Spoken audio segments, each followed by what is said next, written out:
It came as a surprise to me till 11 o'clock yesterday. I was not aware. When I got the call from the ministry, I was feeling very highly gratified. And my first impression was that as a doctor, I'm supposed to do my duties, and my duty is to the welfare of the people, looking after their health, and this I should do, and I'm expected to do as best as I can. And yet, while you are performing your normal duty, which you are required of, and yet the government recognizes it and offers you an accolade, I think is nothing less than just a gratitude. And this recognition inspired me that I should do better and better for the society. This was my reaction. How have your friends and families reacted to this big news? Well, in family, I have two daughters and my wife.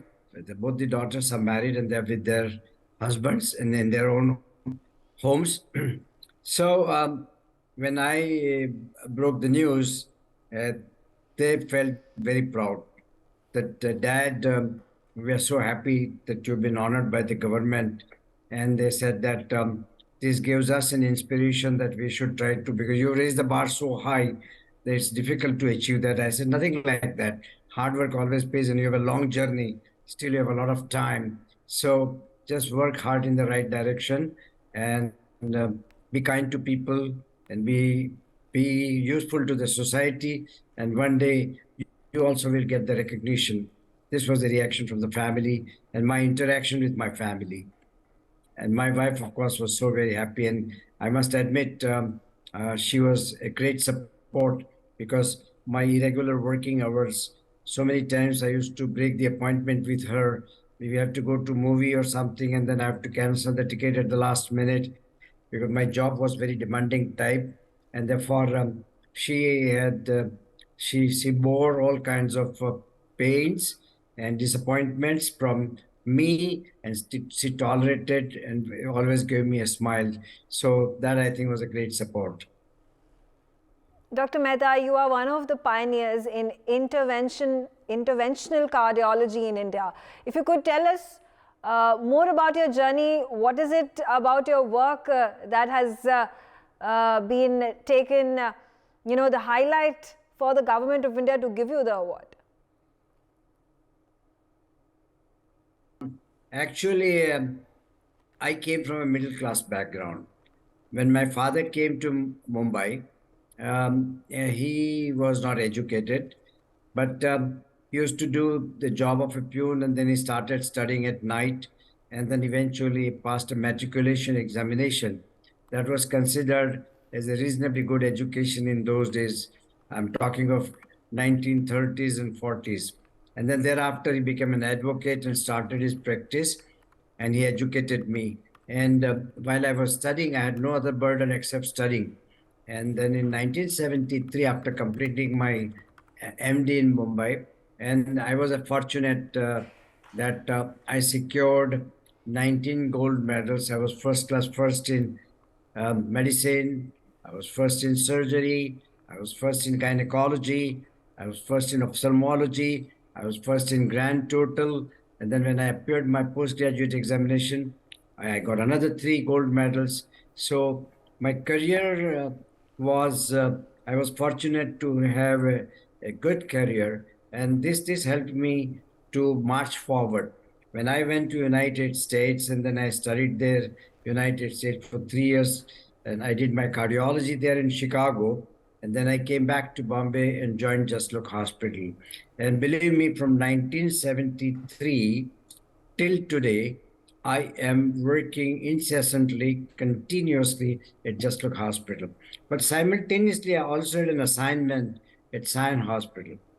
Now, Sion Hospital is a teaching institute, and there it's a medical college. So there I used to teach the undergraduate students and the postgraduate students both. And today I'm proud that number of my students from various parts of the they're working in the various parts of the country, and they are providing state-of-art cardiology to the people in their locality. And this, I think, is my great investment. And I think this is my contribution to the country, that my students are offering state-of-art cardiology services all over the country, in the various parts of the country. Um, whilst I was doing my cardiology, I had certain privileges, and I had a lot of drive. I'm type A personality, by the way, and therefore uh, I was competitive all the time. I was one of the first ones to start the angiography, and at that time in 1973, angiography was considered as a big procedure. So much so that the patients from even ministries from Delhi and all would come down to Bombay to get their angiography done. This I did with my colleague, Dr. Sushil Munshi, who had had some training in Vellore. And this is how we started. Then we were the first ones in Maharashtra to start to do echocardiography. Then I was one of the first ones and early ones to start angioplasty, along with some people like Dr. Matthew, Dr. Pelajani, and Dr. In Delhi, I forget the name now, but we were the early ones to start angioplasty in India. And today, the practice of angioplasty has reached such a standard that you can compare with some of the best centers in the world. So I feel gratified that when I look back, that I've traveled the journey, and this journey, during journey, there have been the ups and downs in terms of successes and failures. Sometimes I would feel very upset that the patient is not doing well after my procedure, and these are the something which I have to bear with. When you play with fire, someday you burn the fingers. But this was a limitation of science, limitation of the procedure, and sometimes the pathology is so very bad that we cannot expect good outcome in each and every patient. So the journey is long, and I can say lots of things, but I think the time is constrained. So briefly, incidentally, in 2002, I was the first one in the country to put a drug-eluting stent. Now, the stents that we use currently are coated with drug, and that, I think, reduces the chance of recurrence of the disease within the stent. That, I think, was a remarkable achievement, and it was a landmark achievement in the history of cardiology. Dr. Mehta, what inspired you to become a doctor? What were the challenges that you overcame?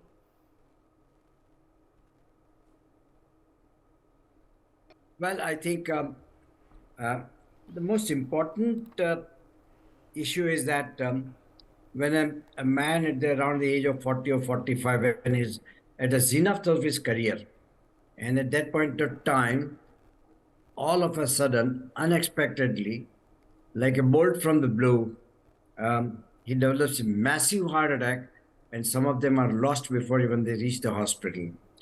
Now, this is enigmatic, because how come that these people who never ever complained of any kind of discomfort, any illnesses in the past, never had spent a single day in the hospital, and just their first episode in their life is a sudden cardiac death or a massive heart attack? How to find out those kinds of people who are at such a high risk, and how do we treat them and prevent such a catastrophe? That, I think, is a major issue. And I think of late we are hearing that people who have gone to gym, or people with whom you have spent nice good holidays in Europe, and then when you come back, and then the very next day you realize that you get the news, the bad news, that shocking news that he is no more. And you wonder how we was within Switzerland, and we climbed Jungfrau, and then suddenly, without any symptoms, without any warning, and then the first ever episode in their life is massive heart attack and even sometimes death. That, I think, is not only enigmatic, but is shocking. So let me explain to you how it happens. What happens is that our coronary arteries, two in number, have a good flow because they have a good lumen, and it supplies flow adequately both in the situation of rest and in the situation of stress. Stress means physical activities, climbing staircases, and running, jogging. The blood supply to each and every heart muscle or each and every nook and corner of heart is adequate. Now, over a period of time, slowly the deposits of calcium, lipids, the fat, cholesterol starts making the lumen narrower, and because the deposit is on the wall, and when it becomes narrow, Okay. still it is not detectable because there are certain compensatory mechanisms, as we may call it, still continue to allow good flow both at rest and demand until. Okay, fair enough. I am also interested, and so are our viewers, about what do you think are the factors that will shape healthcare and medicine in our country in the next decade? I find a lot of awareness, and especially in the urban area. And incidence of heart attacks are higher. Incidence of the heart attack is higher in urban population than in the rural population. And the reasons are probably the stress factor could be lower in the rural areas. The people do a lot of physical activity. And today, if I have to start from my home, I use my lift, and I sit in the car, I go to the hospital, use the lift again. So physical activity, unless I indulge specifically into physical activity, my day-to-day work does not involve a lot of physical activity. Their earning, their work, they are all is associated with reasonable amount of non-recreational physical activity. That could be one reason. Now, I also find that here, I think currently the high school boys and girls, they spend 2 hours a day in front of a fluorescent screen, be it a video, be it a mobile phone, be it computer, or be a TV screen, and they on an average spend about 2 hours every day, whilst instead of that, they should be on a football ground. But where are football grounds in Bombay? The grounds are rapidly disappearing. And I think government should do something in this direction, that the schools and every school, it must should be compulsory that they should have an attached playground, and they should be encouraged. Gym should be taught Okay. and regularly practiced Right. in the school going boys. And I think the boys and girls should be refraining from fast food, and all this fast food is contributed significantly in development of prematurely obesity, and what we call it is potato couch syndrome. People sit on the couch, keep on eating wafers and the hot dogs and the hamburgers and keep on watching TV. This, I think, is the current generation is applying in their life, and that this lifestyle is totally unacceptable. So these are the problems of Right. healthcare in India. Absolutely. Now, I do know that I find lots of people, when I go to the park, I find a lot of people coming early morning, and they're regularly jogging, regularly exercising. So it's a good sign, but still we have a lot of work to do in terms of educating people. Right. For more such videos, subscribe to the NewsX YouTube channel, hit the bell icon.